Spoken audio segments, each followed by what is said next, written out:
Hello दोस्तों, कैसे हो आप सब। आई होप फाइन होंगे। आज हम लोग सॉल्व करेंगे क्लास 10 की मैथ एक्सरसाइज 1.1 का क्वेश्चन 2।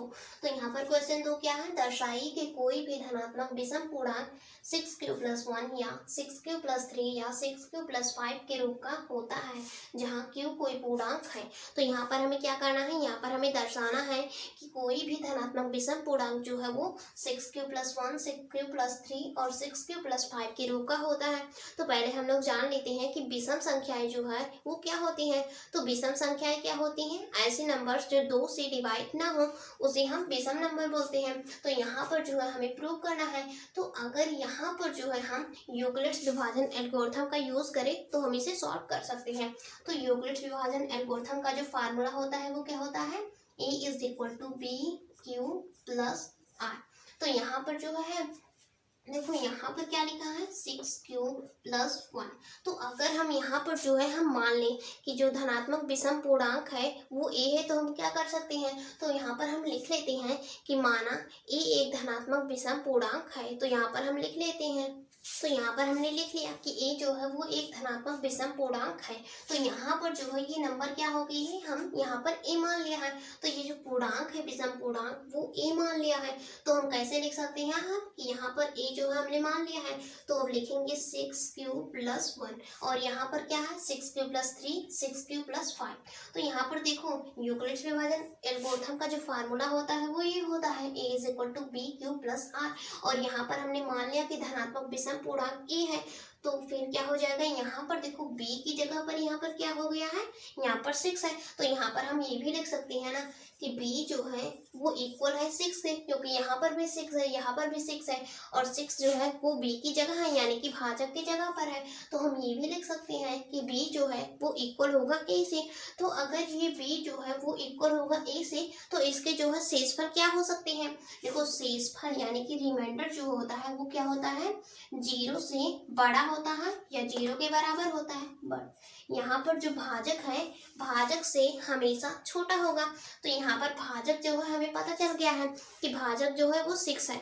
तो इसके जो है हम शेष यहाँ पर इसके शेषफल हम कैसे फाइंड कर सकते हैं, इसके शेषफल जो है वो क्या हो सकते हैं, 0 1 2 3 4 5 यानी कि जो है भाजक से छोटा ही होगा। तो यहाँ पर इतने हम इसके संभाव्यता शेषफल फाइंड कर सकते हैं। तो यहाँ पर हम ये भी लिख देंगे कि इसके संभावित शेषफल। तो यहाँ पर हम लिखेंगे संभावित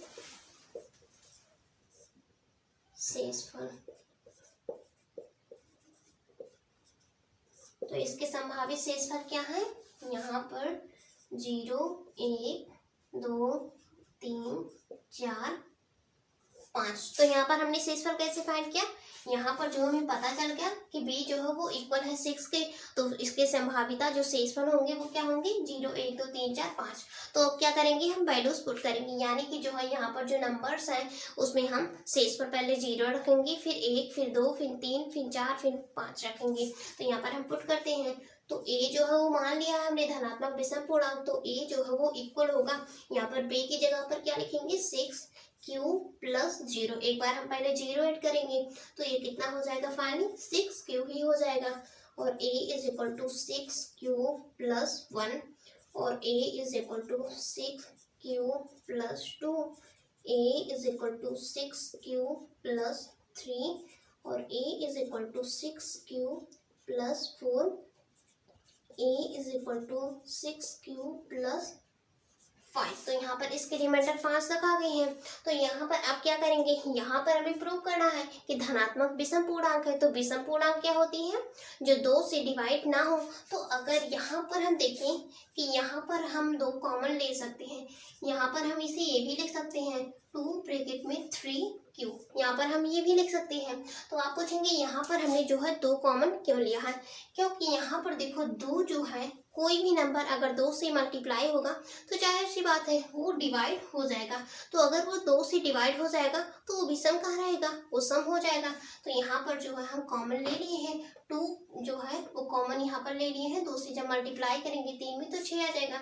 और इसमें भी हम 2 कॉमन ले सकते हैं।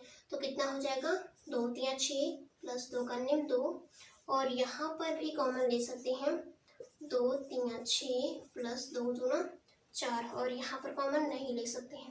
तो यहाँ पर देखो, यहाँ पर पहले में और यहाँ पर तीसरे वाले में और चौथे वाले में ये भी 2 कॉमन है, यानी कि हम क्या कह सकते हैं कि यहाँ पर जो 6q है, यहाँ पर 6q और यहाँ पर, तो यहाँ पर हमने लिख लिया कि 6q प्लस 2 6q प्लस 4 जो है वो एक धनात्मक समपूर्णांक है। और यहाँ पर अब क्या बचा, 6q प्लस 1 6q प्लस 3 और 6q प्लस 5, यहाँ पर ये क्या है, धनात्मक विषम पूर्णांक है। तो यहाँ पर हम ये भी लिख देंगे कि 6q प्लस 1 6q प्लस 3 और 6q प्लस 5 जो है वो एक धनात्मक विषम पूर्णांक। तो यहाँ पर हमने ये भी लिख दिया कि 6q plus 1 6q plus 3 6q plus 5 जो है वो एक धनात्मक विषम पूर्णांक है।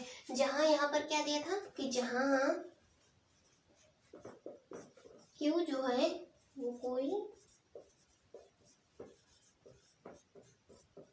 पूर्णांक है। तो यहाँ पर हमने जो है प्रूव भी कर दिया कि यहाँ पर जो है 6q plus 1 6q plus 3 6q plus 5 जो है वो एक धनात्मक विषम पूर्णांक है। तो यहाँ पर हमने क्वेश्चन सॉल्व कर लिया है। एंड आपको अगर स्क्रीनशॉट भी लेना हो तो ले सकते हैं।